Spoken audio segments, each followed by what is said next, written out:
Alors, nous avons demandé à Jacques de nous partager quelque chose ce soir, un témoignage sur comment le Seigneur dans sa vie est concrètement le chemin, la vérité et la vie.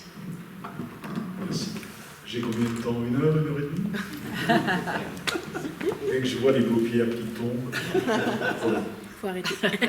Alors un témoignage, en fait, c'est le récit d'une conversion. Et sans rentrer dans les détails, une conversion, c'est un changement de direction, en fait. Il y a un avant, il y a un après. Alors pour certains, la conversion, c'est très rapide. Vous avez vu Paul sur le chemin de Damas, il y a une lumière qui tombe du ciel, il tombe de cheval. Enfin, on suppose qu'il était à cheval. Et il rentre, à partir de là, dans une démarche de conversion de Seigneur du Pain. Vous avez Paul Claudet, dans une église, il regarde une bougie. Et là, il donne son cœur à Dieu, il se convertit. Bon, pour moi, c'était différent, heureusement.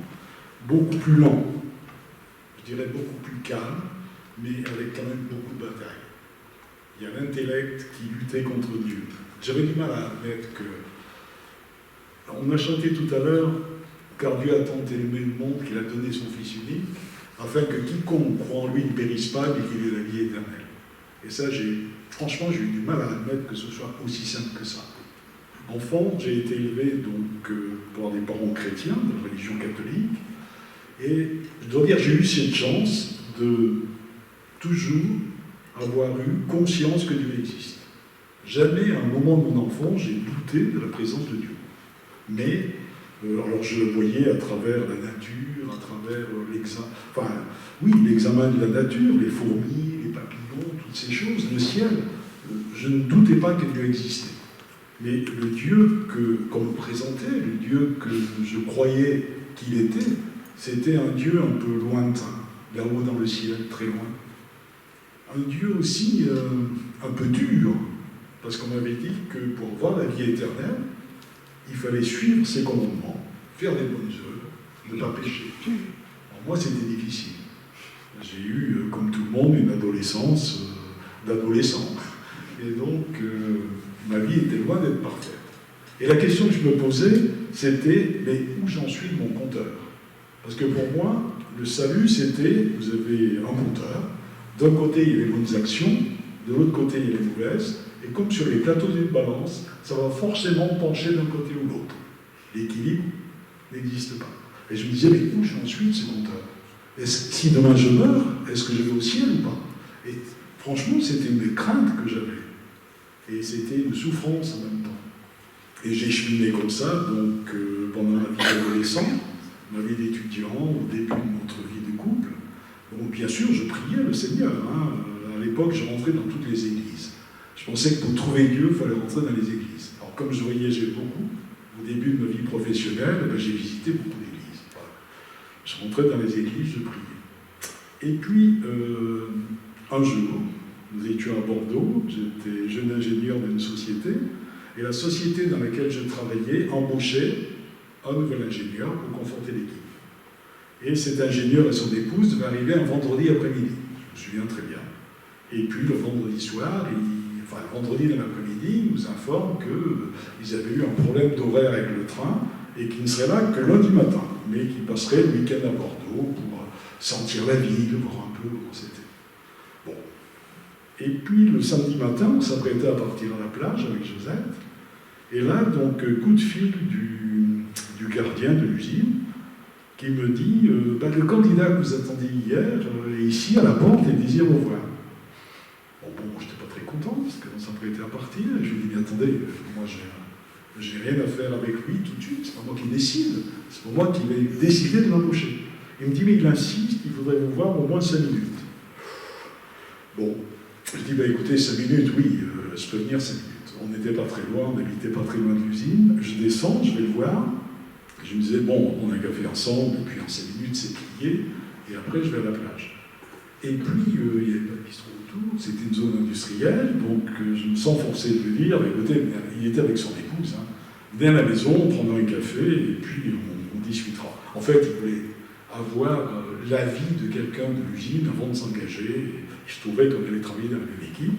Donc, en fait, c'est moi qui souhaitais voir. C'était très clair. Et donc, ils sont venus à la maison, on a commencé à discuter, ils étaient sympathiques. Et là, je les trouvais paisibles, heureux, équilibrés. Donc, voilà, et puis on déjeune ensemble, et puis on continue à discuter. Et l'amitié naissait entre nous, on se tutoyait, franchement, on se sentait bien avec eux. Et on les garde à dîner le soir, on dîne avec eux. Et puis le soir, il y avait une revue qui traînait là, sur la table du salon, chez nous, qui était une revue, l'Express.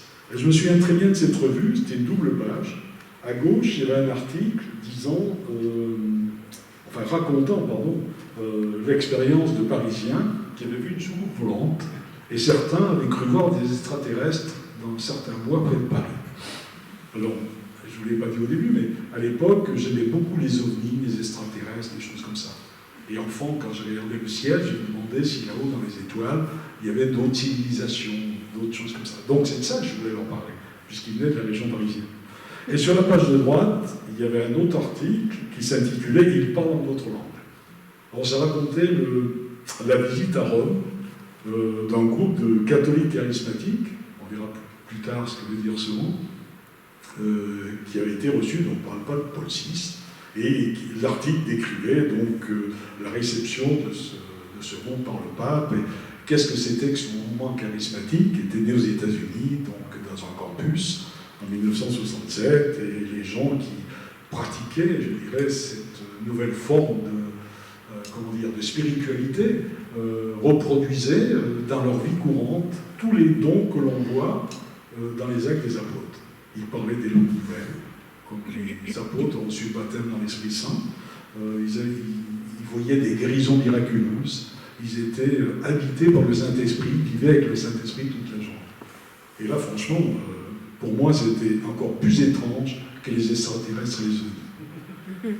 Et je leur pose la question, vous avez entendu parler des ovnis, des choses-là? Non, puis ils me disent, c'est pas vrai, c'est une blague. Et puis je lui dis, et ça, vous avez vu, le pape, il a quand même du temps à perdre, franchement. Parler comme ça des langues qu'on n'a jamais appris, c'est de la folie douce. Qu'est-ce qui perd son temps avec des gens comme ça? Elle ferme la revue et je la mets sur la table. Elisabeth me regarde et me fait, tu sais, nous parlons en langue. Et là, j'avoue que, bon, j'avais fait une gaffe, une de plus, mais après on a engagé la conversation là-dessus, mais ça me paraissait tellement extraordinaire, jusqu'à maintenant il m'avait paru normaux. Et puis d'un seul coup, je vois des extraterrestres en face de moi qui parlent des langues nouvelles. Alors j'étais vraiment interpellé. Alors je les ai interrogés là-dessus, et pour faire bref, donc, ils nous ont expliqué qu'ils étaient en fait pentecôtistes, qu'ils étaient dans ce mouvement charismatique, qu'ils avaient expérimenté eux-mêmes le baptême dans l'Esprit Saint, le parler en langue, et que dans leur communauté, ils voyaient les fruits donc, que vous pouvez lire dans les Actes des Apôtres, donc le parler en langue, les dons de guérison, les choses comme ça. Et j'ai écouté, j'étais émerveillé, je me disais, mais c'est pas possible, comment des gens comme ça peuvent exister sans qu'on s'en aperçoive. Et donc après, Philippe donc, est venu travailler dans l'entreprise, on les a fréquentés bien sûr, parce qu'on les aimait déjà beaucoup, mais encore plus maintenant. Et un jour, il m'a invité dans un culte pentecôtiste, parce qu'il y avait une église pentecôtiste à Bordeaux, et je les ai suivis. Bon, quand je suis rentré, j'étais un peu étonné, ça ne ressemble pas à une église comme ça. Et puis surtout que quand le culte a commencé, j'ai failli partir. Parce que ces gens, ils étaient spéciaux. C'était pas des extraterrestres, on voyait danser, ils tapaient dans les mains, ils louaient. Chaque fois que le prédicateur disait quelque chose, ils chantaient des Alléluia, Amen. Bon, ça va, oui, c'est intéressant, mais c'est pas la peine d'en rajouter. Et à la fin, il y a un grand gaillard qui était à côté de moi, qui me regarde, il écarte les bras, il fait Alléluia. Il me prend dans les bras et toc toc, il me tape des deux côtés. C'était terrible. Alors j'ai failli partir en me disant, mais ils sont fous, ils sont complètement givrés ces gars. Et puis, bon, j'en ai pas trop voulu en dire quand même, ils m'ont dit oui, c'est comme ça, mais tu sais, c'est pas tout le temps comme ça non plus, parfois c'est plus calme. Et puis j'avais vraiment envie quand même, j'avais senti quelque chose dans ce culte, et j'avais vraiment envie de continuer. Alors ces amis m'ont offert une Bible, elle est là. Vous voyez, si vous voulez voir une Bible cinquantenaire, vous viendrez la voir, à peu près 50 ans. Et en fait, ce qui a changé, c'est que j'ai commencé à lire cette Bible. Partout. Partout où j'allais, je l'emmenais avec moi en déplacement, dans le train, dans l'avion, à l'hôtel, je lisais cette Bible. Et petit à petit, ce que j'ai lu, ça a commencé à me parler, ça a commencé à infuser en moi.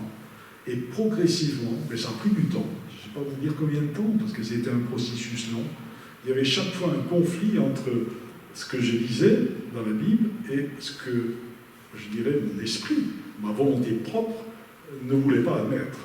Et notamment le fait que Dieu a tant aimé le monde qu'il a donné son Fils unique, afin que quiconque croit en lui ne périsse pas, mais qu'il ait la vie éternelle. Pourtant, c'était la clé aux questions que je me posais, la clé de la balance. Et puis un jour, j'ai dit, Seigneur, je m'abandonne, je crois, et prends ma vie. Et puis à partir de là, il y a eu tout un processus qui s'est engagé, parce que la parole est vivante. La parole est réellement vivante. Patricia vous a exhorté à la lire, je vous exhorte au carré. Lisez-la. Franchement, c'est extraordinaire. Et progressivement, donc, les différentes étapes de ma vie se sont laissées modeler par la lecture de la parole, par la prière, aussi par le contact avec des groupes charismatiques. Quand nous sommes revenus donc, de Bordeaux à Grenoble, nous avons cheminé pendant quelques temps avec la communauté de la Sainte-Croix, près de Grenoble, qui est une communauté catholique charismatique, qui à l'époque était à Coran. J'avais aussi intégré donc, des groupes d'hommes d'affaires chrétiens. Et dans le travail aussi, le Seigneur me parlait à travers sa parole. Je me rappelle un jour où j'étais en usine et on vivait des moments difficiles. Et je cherchais Dieu, je priais Dieu qui vienne m'aider, m'inspirer. Et puis j'ai eu ce passage de Josué. Vraiment, je vais vous le lire textuellement parce que c'est vraiment quelque chose qui m'a aidé, qui est très très fort. C'est Josué chapitre 1 à partir du verset 7. Fortifie-toi seulement et aie bon courage, en agissant fidèlement selon toute la loi que Moïse, mon serviteur, t'a prescrite. Ne t'en détourne ni à droite ni à gauche, afin de réussir dans tout ce que tu entreprendras. Que ce livre de la loi, alors pour moi je traduisais que cette parole, que la Bible, ne s'éloigne point de ta bouche, médite-la jour et nuit, pour agir fidèlement selon tout ce qui y est écrit, car c'est alors que tu auras du succès dans tes entreprises, c'est alors que tu réussiras. Et j'ai fait mienne cette parole, j'ai vraiment cru que le Seigneur allait agir, et il l'a fait. Et il l'a fait. Bon, j'ai plein d'exemples encore, mais je vois qu'il y a quelques paupières qui vont tomber. Mais vraiment, le Seigneur a béni. Le Seigneur a béni, et je veux dire, l'angoisse que j'avais de la vie éternelle, je ne veux pas vous paraître prétentieux, mais si vous me dites, si tu meurs ce soir, tu vas où? Je vous dirai au paradis. Mais pourquoi? Parce que ça ne dépend pas de moi. Ce n'est pas mes mérites, ce n'est pas mes bonnes œuvres, ce n'est pas mes actions. C'est Jésus qui a payé le prix pour moi. Et il est mort à la croix pour moi. Et ça, j'y crois fermement. Vraiment fermement. Et la parole nous dit aussi que ce n'est pas par les œuvres qu'on est sauvé. Ça ne vient pas de nous, c'est le don de Dieu. Et ce n'est pas par les œuvres que personne ne se glorifie. Et c'est ça qui, je dirais, que j'ai eu du mal à accepter, à comprendre, mais finalement j'ai accepté tout ça. Et je ne veux pas dire que, comme on l'a entendu tout à l'heure, la vie de chrétien, c'est de marcher sur un sentier couvert de pétales de rose. Des difficultés, on en a comme les autres. Mais on a un atout, on a le Seigneur, et il nous guide. Je donnerai juste un tout petit exemple des difficultés qu'on a pu rencontrer sur le plan familial. Notre deuxième enfant, donc, qui vit avec nous encore actuellement, est handicapé psychique, donc il est handicapé à 80%. Et un jour, alors que je travaillais à Paris, en soir, il a dit à Joseph, donc, je vais voir Franck, un ami. Bon, ne s'inquiète pas, il avait l'habitude d'aller le voir. Et puis, 1 heure après, il n'était pas venu, 2 heures après, il n'était pas rentré, 3 heures après, il n'était pas rentré. Et il m'appelle, il me dit, tu sais, Damien, il n'est pas rentré, et puis j'ai téléphoné à Franck, et Franck ne l'a pas vu. Bon, j'étais à Paris, donc 500 km quand même. Et puis là, on a prié, bien sûr. Et dans les jours suivants, c'était l'angoisse, parce qu'au début, on n'avait aucune nouvelle. On ne savait pas où il était du tout. Et puis, grâce à, je dirais, une amie dans une banque, on a réussi donc à tracer sa carte bancaire, à voir qu'il faisait des débits dans certains distributeurs de la vieille ville de Nice. Donc, il était descendu à Nice en voiture, tout seul, en pleine nuit. Et là, bon, on savait donc qu'il était à Nice. Donc on a organisé une espèce d'opération commando avec la famille et des amis. La communauté, tous nos amis qui nous connaissaient priaient pour, je dirais, qu'on le retrouve rapidement, parce qu'on avait fait une déclaration à la police, mais ça n'a rien donné. Et puis un jour, on a fait une opération commando, mais avec 2-3 voitures, on est descendu à Nice, on s'est dit, Seigneur, on va le trouver. Et là, donc, on est arrivé à Nice vers 7-8 heures du soir. On a pris un plan, on a quadrillé la ville et on s'est réparti les secteurs. Et vers 11h, 11h30 le soir, on arrive dans un quartier de Nice, et là, au miracle, je vois sa voiture.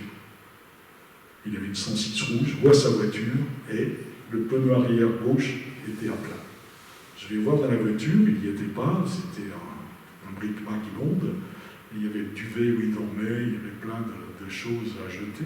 Mais déjà, je savais qu'il dormait dans sa voiture. C'était une espérance. On a monté le guet, et à minuit, je l'ai vu arriver.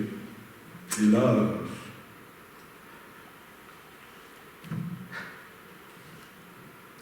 j'en suis encore ému. Là, je l'ai pris dans mes bras. Je l'ai réconforté. On a changé le pneu de la voiture et on est rentré d'une traite chez nous. C'était une joie extraordinaire de pouvoir le retrouver. Et ça, c'est la main de Dieu. Même mon beau-frère, qui n'est pas chrétien, m'a dit que finalement, je crois qu'il y a quelqu'un là-haut. Voilà. Donc, c'est pas toujours facile, mais le Seigneur est là. Le Seigneur bénit. Gloire à son nom. Amen.